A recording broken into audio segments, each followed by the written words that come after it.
Number 16. Number 16.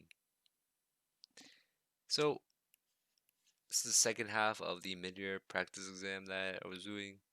So, the 16, a projectile lands at the same height from which it was launched. Which initial velocity would result in the greatest horizontal displacement of the projectile? So, first off, the higher initial velocity, the greater you're going to travel. I feel like that's something you guys would automatically assume.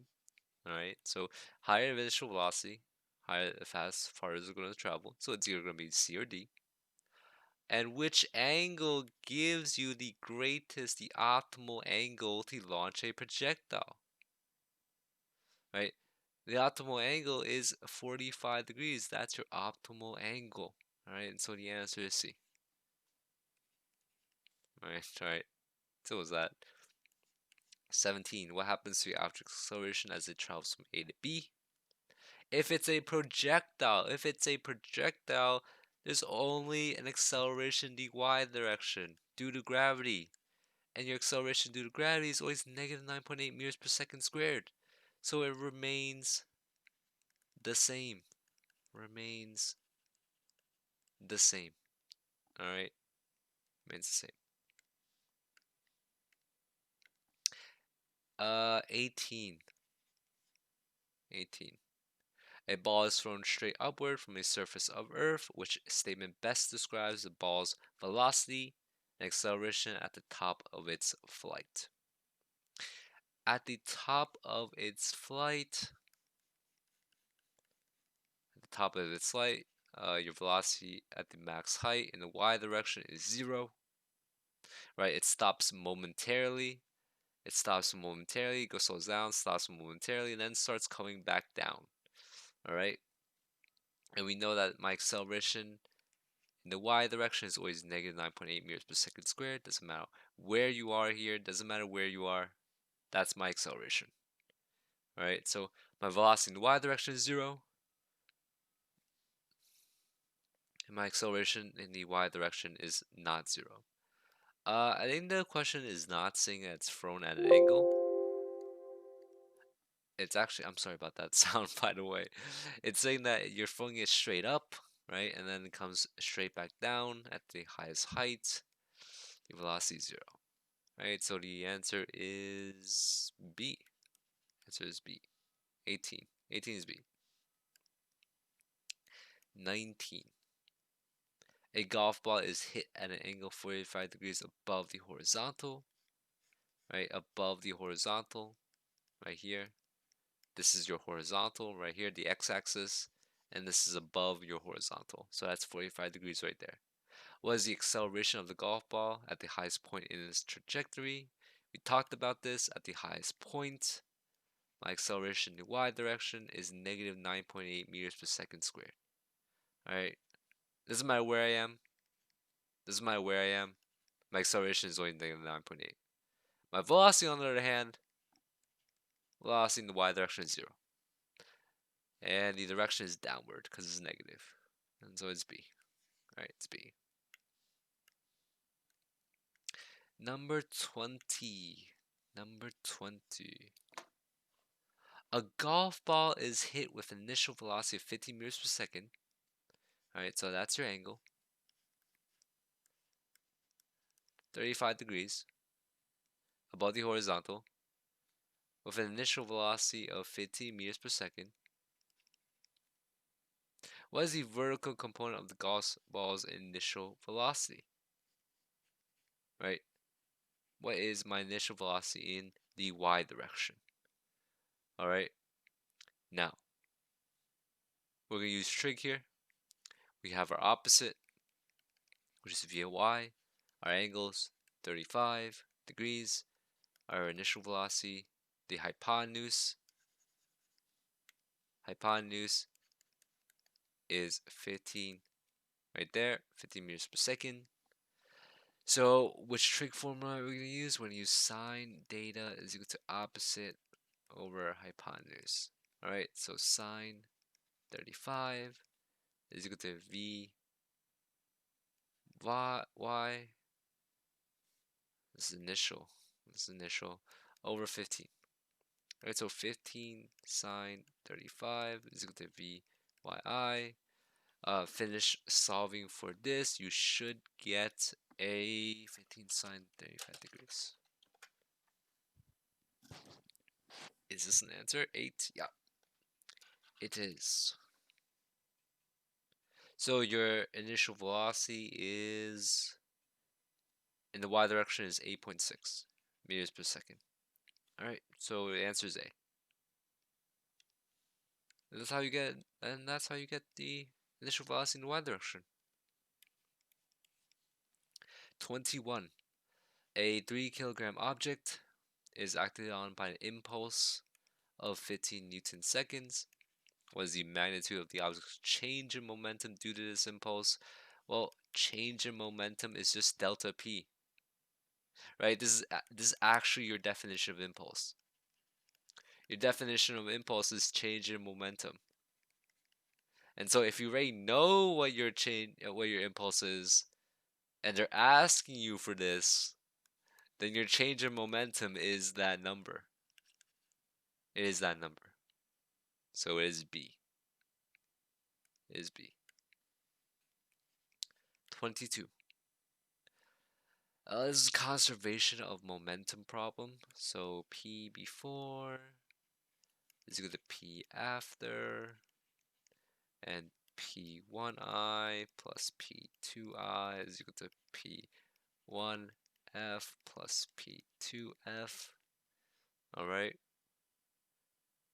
Now P1I, momentum, mass 1, V1I plus mass 2, V2I is equal to mass 1, V1F plus mass 1, V2F. Alright, so mass 1 is 8 kg, and its velocity initially is 4 meters per second to the right after the collision. So they want to know what your final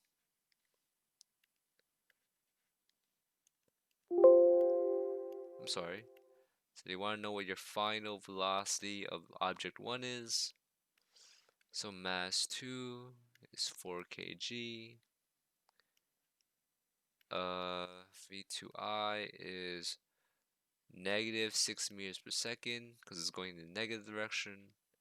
And V2F is moving to the right at 3 meters per second. So that's the final velocity of mass 2. And now at this point, the only thing you're doing is plugging things in. So 8, 4, plus 4, negative 6 is 8 V1F plus 8. Well, this is 2. So plus 4, 3. Alright, 8 times 4, 32, minus 24, 8, 1 VF, plus 12, 8, 8, 1 VF, V1F, plus 12, minus 12, minus 12, negative 4 is 8 V1F, divided by 8. Alright, then V1F is negative 2 meters per second. Alright, negative 2 meters per second. Oh, no. I'm sorry. 4 divided by 8 is 0.5. 4 divided by 8 is 0.5, so negative 0.5. And we know negative is the left direction. So 0.5 meters per second to the left. Alright, so the answer is A.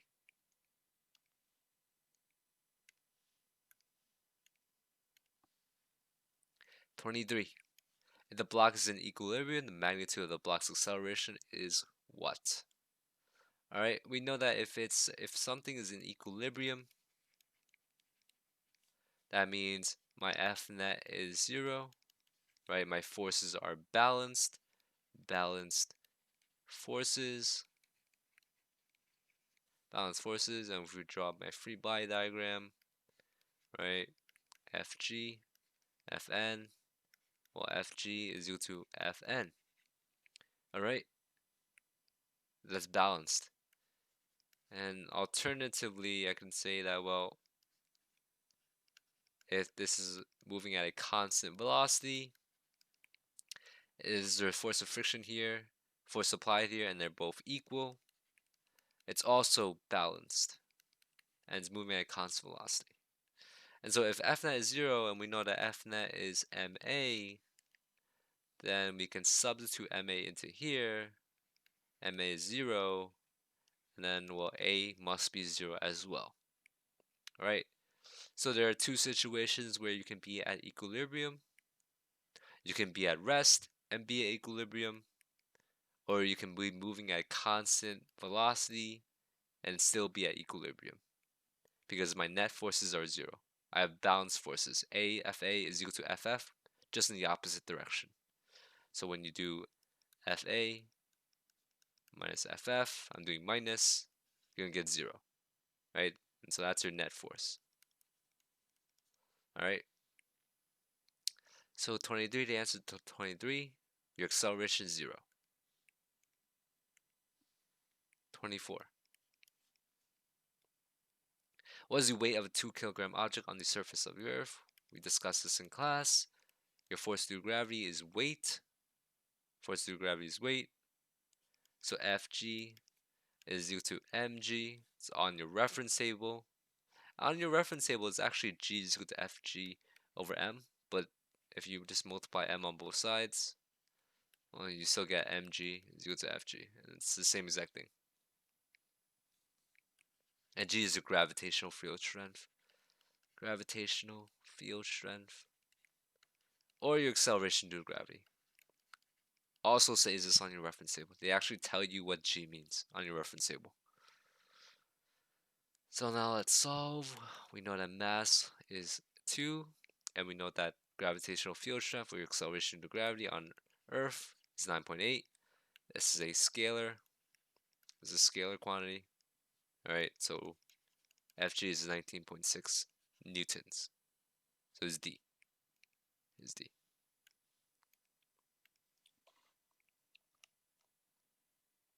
25. A 5 kilogram box lying across a level floor. The box is acted on by a force of 27 newtons east and a frictional force of 17 newtons west. So let's figure this out. Let's draw a free body diagram to kind of help us understand the situation better. Alright.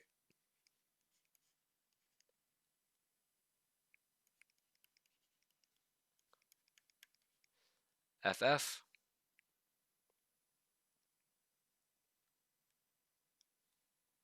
Now, let's actually draw this a little bit longer. Sure, why not? So FA is 27 newtons east.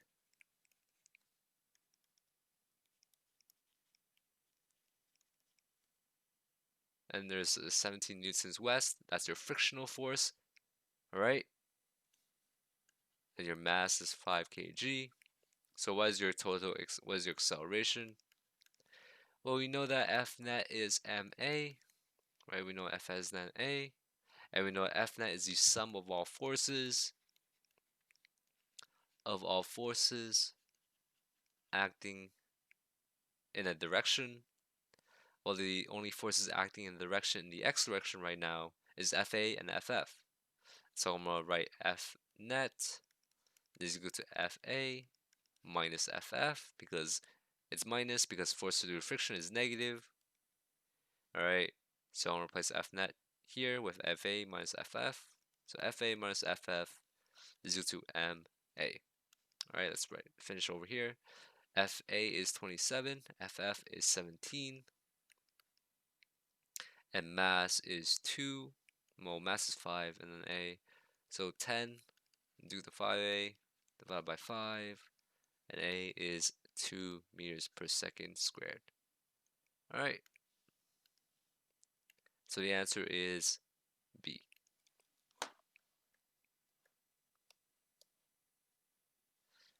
#26. A diagram shows a 4 kilogram cart. This is another conservation momentum question. But the question says when the two cards collide, they lock together. The magnitude of the total momentum of the two card system after collision is what? So they want to know. We're still using conservation of momentum. P before is P after, and our knowns are mass 1, 4 kg, velocity 1 initial, 3 meters per second, mass 2, 6 kg, velocity 2 initial is negative 3 meters per second, and they want to know what P after is. Alright, that's what they want to know. So let's separate this. P before is P1I plus P2I. So the P after. We're not going to simplify P after because that's what we want to know. But just so you know in the future, because the masses are sticking together, you're going to treat this as one actual mass. So it's just P total. Alright. So P1I is M1I, M1V1I plus M2V2I is equal to P. And if we were to actually simplify this even further, it'd be mass total, velocity total. Because the masses are sticking together, so they're one big mass, and if they're just one mass, they have the same velocity. They have the same velocity. Alright, but we don't care about that. We just care about P after. Alright, P after. Now, 4, 3 plus 6, negative 3 is equal to P after. So 12 minus 18, 6 times negative 3 is negative 18. So the P after. So negative 6 is your momentum, kg, m times s. So the P after. Is that a choice? It's saying magnitude, so you only care about the number. It says the magnitude, so it is 6 kg. Alright, so is B.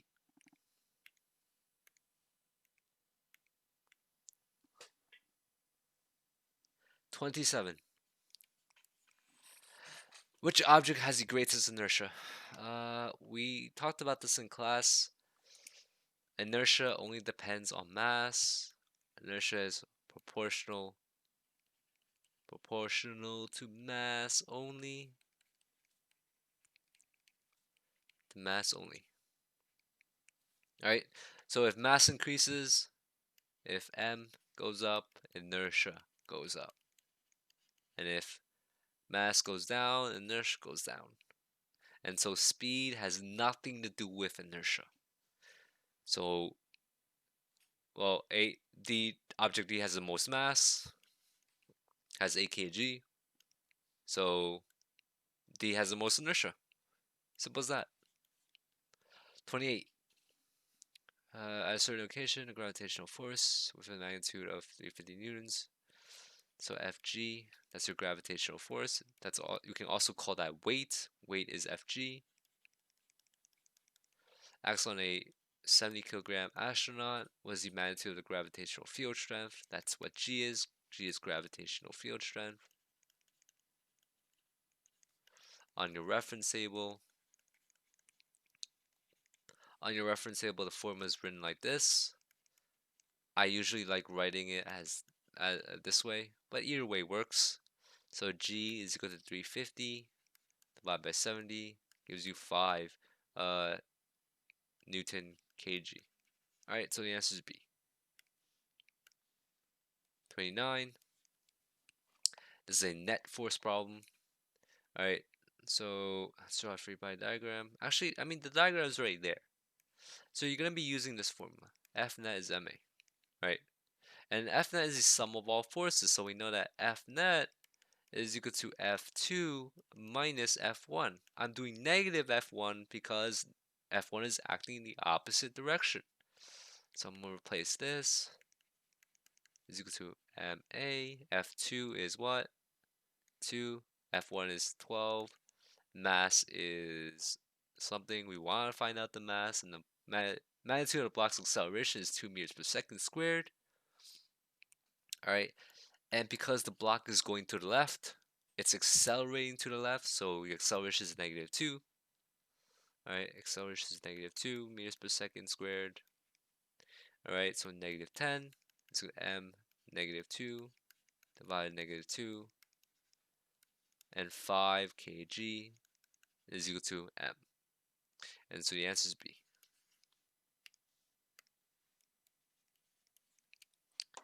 30.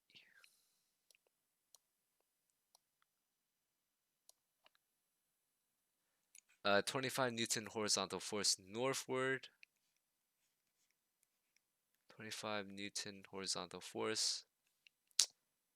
What the hell? Why did I say horizontal and calling it north? That's whatever. Doesn't matter. I don't really care. And then there's a 35 Newton horizontal force southward. Sure, why not? Acting concurrently on a 15 kg object on a frictionless surface, and they want to find out, well, what is A? We're going to use the same thing. F net is MA, right? F net is MA. Let's call this force 2, and this is force 1. Now it's going to be F1 minus F2 because force 2 is negative. It's going down. Mass is 15. A. F1 is 25 minus 35. 15A. 10. 15A. 15 divided by 15. And then you get A is 0.67. So that's the answer. 31. 40 kilogram child. Mass is 40 kg. Exerts a 100 Newton force on a 50 kilogram object. The magnitude of the force that the object exerts on a child is what? This is Newton's third law. This is a Newton's third law question. If you exert a force of 100 newtons on an object, the object will exert back a force of 100 newtons. This is Newton's third law. This is action-reaction. So the answer is C. A rubber block weighing 16 newtons. Your force due to gravity is 16 newtons. Is resting on a horizontal surface of dry asphalt. What is the magnitude of minimum force needed to start the rubber block moving across the dry asphalt? Well, if you're trying to get it move, well, if you're moving, the friction you're dealing with, instead of talking about friction, let's talk about this. What is minimum force needed to start rubber?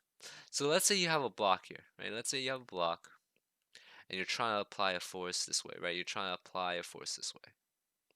Oh, but instead, there's something stopping you from moving. There's a force due to friction stopping you from moving. And so this friction is static friction because the block hasn't started moving yet. Block hasn't started moving yet. Let's draw that. It's force due to gravity, and this is your normal force. This is your normal force. So, well, then to overcome my static friction, my maximum static friction, I needed to apply a great applied force. I need an applied force that can overcome my static friction. So the minimum force required where, well, my force applied must equal my force due to friction. I must at least be equal or greater to my force due to friction. I need to overcome this frictional force. Well, F net and, well, now, what is FF? How do we solve for FF? On your reference table, FF is mu times Fn.